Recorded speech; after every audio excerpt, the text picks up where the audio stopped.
there's juries that can't put Oh that my aside, God. but there's Don't some... get me started on my thoughts on the jury.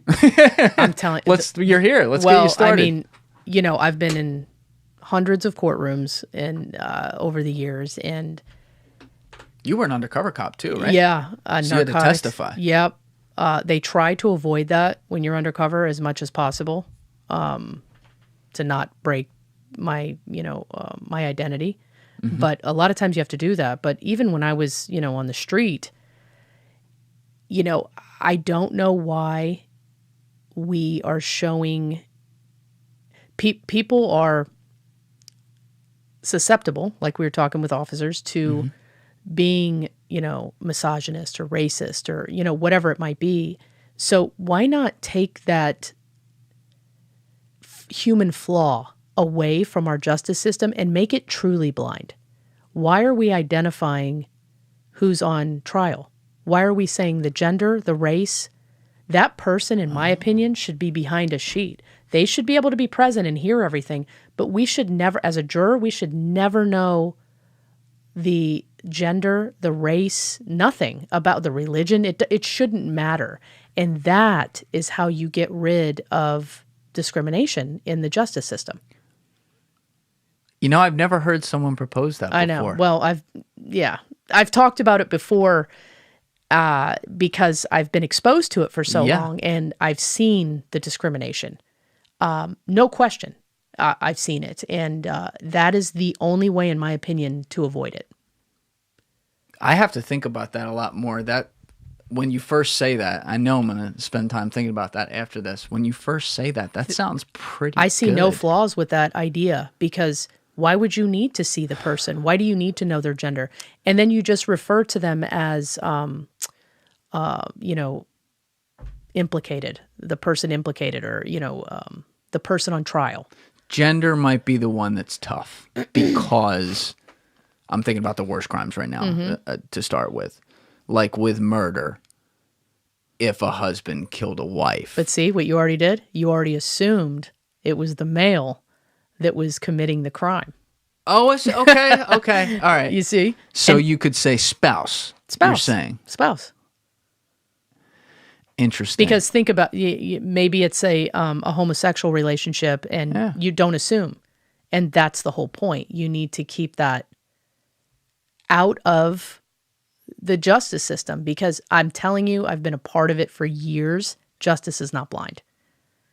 No, it's not. Not at all. And, one more thing to add to that is it needs to be systematic across the board. So in other words, if I get 5 DUIs as a white woman, the black male should get the same sentence as me if he gets 5 DUIs. Right. But that is not the case. And it's been proven over and over again that minorities get harsher sentences, and it's bullshit.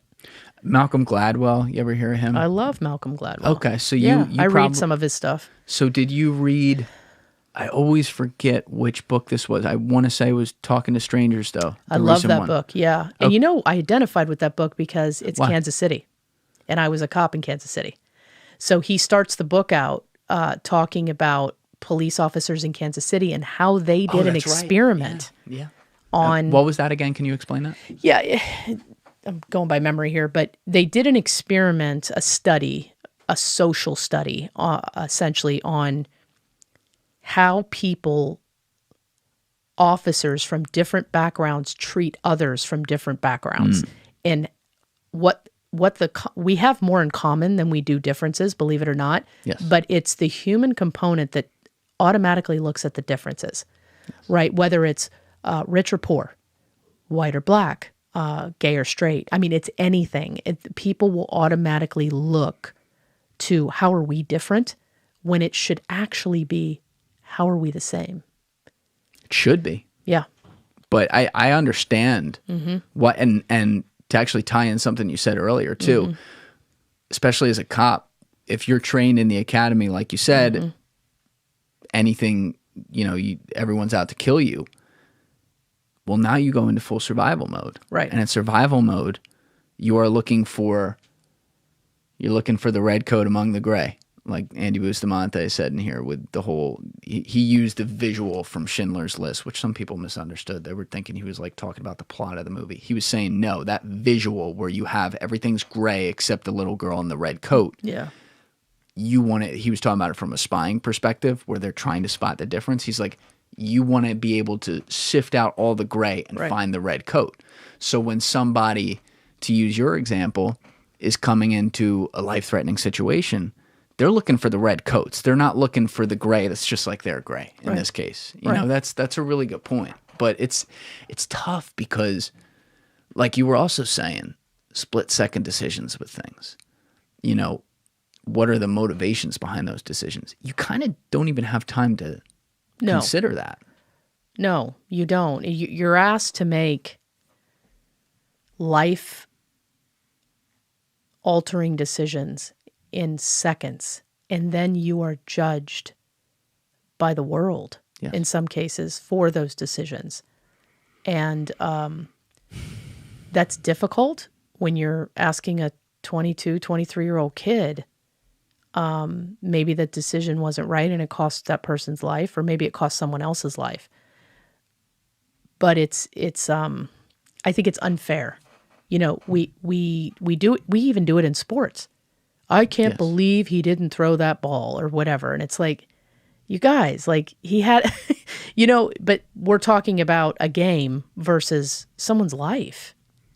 Yes. And in both cases, though, you can also slow it down when you're looking at it afterwards. Right. And you can say, well, you know, what one of my favorite lines people have for stuff, and I'm sure once in a while I got to be hypocritical and do this myself, but I try to check it. It's like, if I were blank, then I would blank.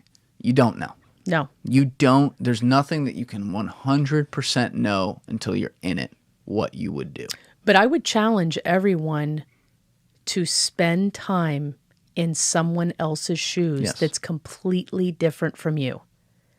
And I have done that many times, and it's opened my eyes to things that I would have never experienced had I not done it. Can you give an example of that? So, being in a homeless shelter. So, being there, you know, coming from regular middle-class suburbia, I never had experience with homeless people. Or, you know, but we're taught, whether it's through the media or through our families, that, oh, homeless people, they're just lazy and drug users. Well, that couldn't be further from the truth. And what I found is a lot of them suffer from mental illness. And this country does a really terrible job of taking care of people with mental illness. So their only survival mechanism is to go on the streets and not conform with regular society because they don't conform.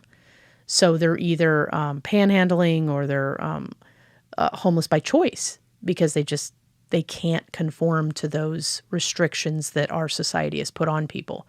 So it really kind of opened my eyes to, you know, battered women, when they have kids very young, their chances for poverty are so much higher than, say, me that didn't have a child young.